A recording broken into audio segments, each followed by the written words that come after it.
Hello friends, welcome back to our channel that is Gupta smart classes. हम लोग DD set के physics अभी कर रहे हैं। इसमें हम लोग लास्ट लेक्चर में वेलोसिटी एक्सेलरेशन तक देखा था और इसमें स्पीड वेलोसिटी के बेसिक कंसेप्ट देखे थे। आज हम लोग न्यूटन्स लॉ ऑफ मोशंस देखेंगे। ये बहुत ही इम्पॉर्टेंट है। इसमें टोटल न्यूटन्स के 3 लॉज ऑफ मोशन है। मतलब हम लोग ये टॉपिक कर रहे हैं न्यूटन्स लॉ ऑफ मोशन। इसमें 3 लॉज ऑफ मोशन है। वी कैन एक्सपेक्ट 1 और 2 क्वेश्चन फ्रॉम हियर। ओके, तो फर्स्ट देखते हैं Newton's first law of motion. तो यहाँ पे देखिए Newton's first law of motion क्या कहता है कि an object will continue to remain at rest और motion along a straight line path unless an external force acts on it। मतलब क्या बोल रहा है कि कोई भी एक ऑब्जेक्ट है वो रेस्ट और मोशन में तब तक रहेगा जब तक उस पर कोई एक्सटर्नल फोर्स ना लगे। एक्सटर्नल फोर्स का मतलब है कि कोई आप फोर्स लगाते हो, जैसे कोई ये पेन इस कॉपी पे है तो अगर इसे हम उठाना हो तो एक हम फोर्स लगा रहे हैं पुलिंग का, तो ये एक्सटर्नल फोर्स हो गया। मतलब ये तब तक रेस्ट पे है जब तक कोई हम एक्सटर्नल फोर्स बाहर से न लगा रहे हैं। ठीक है, क्लियर है। तो ये न्यूटन्स लॉ ऑफ मोशन में को ही एक दूसरा टर्म लॉ ऑफ इनर्शिया बोलते हैं, जिसे हम जड़त्व का नियम भी बोलते हैं। तो लॉ ऑफ इनर्शिया के 2 पार्ट्स हैं, इनर्शिया ऑफ रेस्ट और इनर्शिया ऑफ मोशन। तो रेस्ट भी सेम प्रॉपर्टी है। मतलब कोई भी बॉडी रेस्ट में तब तक रहेगा जब तक उसमें कोई एक्सटर्नल फोर्स ना लगे। ठीक है, तो रेस्ट का एक एग्जांपल मैंने एनसीईआरटी से उठाया है। इसे हमें देखना कि ये एक क्या है, एक ग्लास है। क्या है, कोई ग्लास है, उसके ऊपर हम एक पेपर रख दिए। ठीक है, ये एक पेपर है और उसके ऊपर एक कॉइन रखा हुआ है। तो अगर हम पेपर को सडनली खींचेंगे, सडनली अगर खींचते हैं तो वो कॉइन नीचे आ जाएगा। तो ये इनर्शिया ऑफ रेस्ट का है। क्यों? क्योंकि कॉइन हम पेपर पे फोर्स लगा रहे हैं और कॉइन जो रेस्ट में है वो रेस्ट में ही रहना चाह रहा है। तो एग्जाम में कैसे क्वेश्चन पूछ सकते हैं, आपको ये एग्जाम्पल देगा, ये पूछेगा किसका एग्जाम्पल है, तो आपको बताना होगा ये इनर्शिया का एग्जाम्पल है। In the same way inertia of motion का क्या एग्जाम्पल है। सपोज हम बाइक से जा रहे हैं, अचानक ब्रेक लगाएंगे तो सडनली जो पीछे में पर्सन होता है वो आप मूव फॉरवर्ड हो जाता है। ठीक है, जैसे इसमें भी लिखा हुआ है, देखिए व्हेन अ बस और train stop suddenly a person sitting inside tends to fall forward. तो ये किसका एग्जाम्पल हो गया, इनर्शिया ऑफ मोशन का। Same way a person standing in a bus falls backward when bus starts moving suddenly. तो हम पीछे की ओर चले जाते हैं। तो इसमें ऐसा एग्जाम्पल दे के आपको पूछ सकता है कि ये किसका एग्जाम्पल है, तो इनर्शिया का। ठीक है, सेम वे ट्री से जो पत्ते गिरते हैं वो भी इनर्शिया का एग्जाम्पल है। इसमें क्या होता है, ट्री मोशन में, ट्री को हम जब शेकन करते हैं तो ट्री मोशन में होता है, लेकिन लीव्स जो है रेस्ट में रहना चाहता है। तो यही law of inertia, law of motions है। इनर्शिया ऑफ रेस्ट बोलिए या इनर्शिया ऑफ मोशन, तो जिसमें एक पार्ट रेस्ट में रहेगा और दूसरा पार्ट मोशन में आएगा, वो इनर्शिया ऑफ का एग्जाम्पल है। ठीक है, एक और चीज़ हम यहाँ देखते हैं, इसे भी इम्पोर्टेंट कर लीजिए। Inertia is directly proportional to mass. Inertia is directly proportional to mass का मतलब होता है कि जितना मास, डायरेक्टली प्रोपोर्शनल का मतलब हो गया कि अगर मास इंक्रीज करेगा, अगर मास इंक्रीज करेगा तो इनर्शिया भी इंक्रीज करेगा, इनर्शिया भी इंक्रीज करेगा। तो मास ज़्यादा होगा तो उसकी इनर्शिया भी उस बॉडी की ज़्यादा होगी। तो हम क्या पढ़े फर्स्ट लॉ ऑफ मोशन में, सिंपल सा, कोई भी बॉडी ऑब्जेक्ट रेस्ट में तब तक रहेगा जब तक उसमें कोई एक्सटर्नल फोर्स ना लगे। जैसे कोई बॉल मूव कर रहा है, हम उसे कैच कर लिए तो एक फोर्स लगाए तो वो रेस्ट में आया। तो an object will continue to remain at rest और motion along a straight line path unless an external force acts on it. Simple है। अब हम Newton second law of motion देखेंगे। उससे पहले आप सिलेबस में एक मोमेंटम टर्म या लीनियर मोमेंटम मेंशन्ड है, उसको देख लेते हैं। What is momentum? तो मोमेंटम इज दैट कि मोमेंटम मतलब होता है कि impact of motion produced by objects depends on their mass and velocity. मतलब इम्पैक्ट जो है मोशन का प्रोड्यूस बाय ऑब्जेक्ट डिपेंड्स उसके किस पे करता है, मास एंड वेलोसिटी पे। मोमेंटम को हम पी से रिप्रेजेंट करते हैं, इसका फॉर्मूला याद रखना है, मास इनटू वेलोसिटी। मतलब मोमेंटम जो है मास के भी डायरेक्टली प्रोपोर्शनल है और वेलोसिटी के भी डायरेक्टली प्रोपोर्शनल है। मतलब अगर मास ज़्यादा होगा तो मोमेंटम ज़्यादा होगा, वेलोसिटी ज़्यादा होगी तो मोमेंटम ज़्यादा होगी। अब मोमेंटम ऐसा पूछ सकता है स्केलर क्वांटिटी है कि वेक्टर क्वांटिटी, तो momentum is a vector quantity. क्यों? क्योंकि वेलोसिटी क्या है, वेक्टर क्वांटिटी है, तो मोमेंटम भी क्या होगा, वेक्टर क्वांटिटी। अब इसका यूनिट एसआई यूनिट क्या होगा, तो मास का यूनिट क्या होता है, हमने लास्ट लेक्चर में देखा था केजी, और वेलोसिटी का क्या होता है, मीटर पर सेकेंड। तो मोमेंटम का एसआई यूनिट क्या हो गया, केजी मीटर पर सेकेंड। यूनिट हम कैसे निकालते हैं मैंने लास्ट लेक्चर में बताया है, how to calculate SI unit, आप देखोगे इजीली समझ में आ जाएगा, और एक दो क्वेश्चन यूनिट से तो आते ही हैं। ठीक है, अब मोमेंटम का एक सिंपल सा एग्जांपल लेते हैं। सपोज एक कार है और एक ट्रक है moving with the same speed. तो अगर सेम स्पीड से जान मूव कर रहा है तो हमें पता है कि ट्रक का वेट क्या होगा, कार से ज़्यादा होगा। तो ट्रक का वेट कार से ज़्यादा होगा तो greater force required to stop किसे, कार में हमें कम फोर्स लगाना होगा और ट्रक में हमें क्या होगा, ज़्यादा फोर्स लगाना होगा। तो that is the example of momentum. अब हम Newton second law of motion देखते हैं। तो Newton second law of motion क्या बोलता है, एक फॉर्मूला है, force is directly proportional to change in momentum divided by time.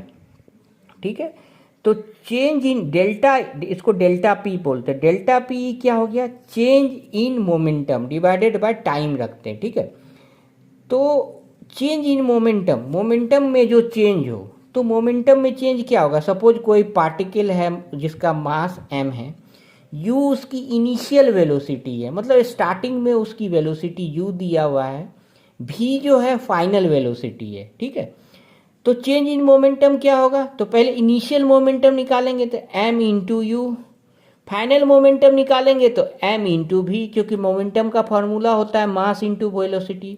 अब यहाँ पे रखते हैं चेंज इन मोमेंटम, तो चेंज इन मोमेंटम क्या होगा, final momentum minus initial momentum, तो क्या होगा, आएगा m v minus M you.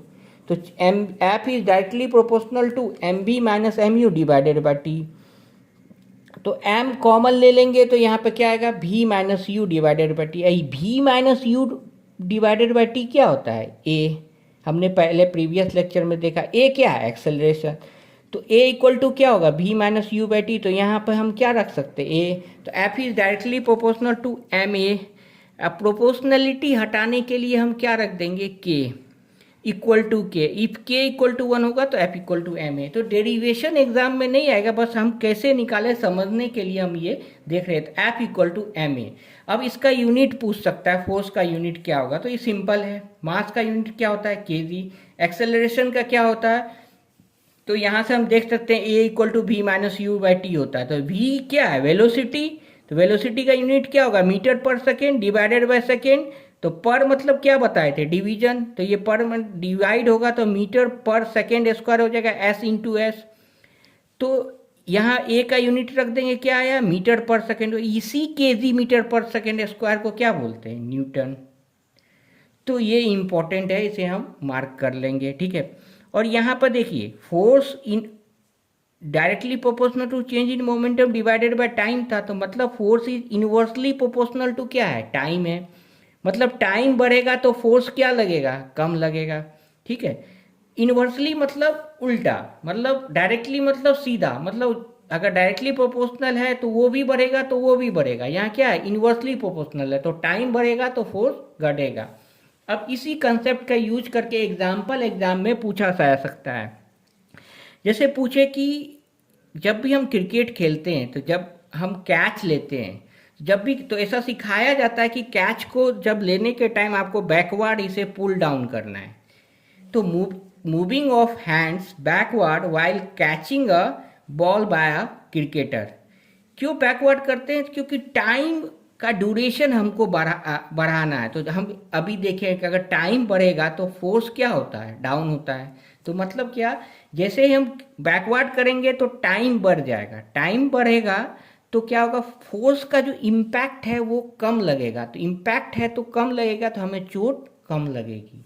तो ये एग्जाम्पल क्या हो गया, सेकेंड लॉ ऑफ मोशन का हो गया।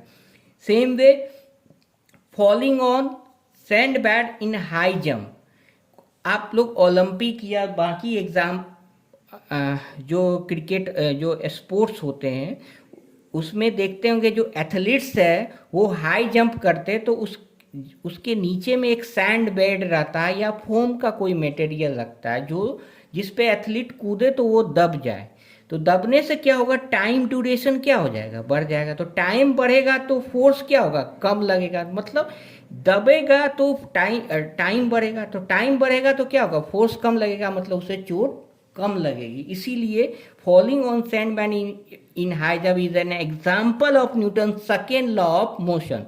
तो यहाँ से भी एक एमसीक्यू बन सकता है। तो ये दोनों एग्जाम्पल हमें याद रखना है। तो Newton second law of motion क्या बोलता है, F equal to M A. Important क्या क्या हमें पढ़ना है, इसका यूनिट क्या होता है, ये दोनों एग्जाम्पल देखना है। और जहाँ पे भी टाइम ड्यूरेशन बढ़े वो सब एग्जाम्पल क्या होगा, Newton second law of motion का होगा।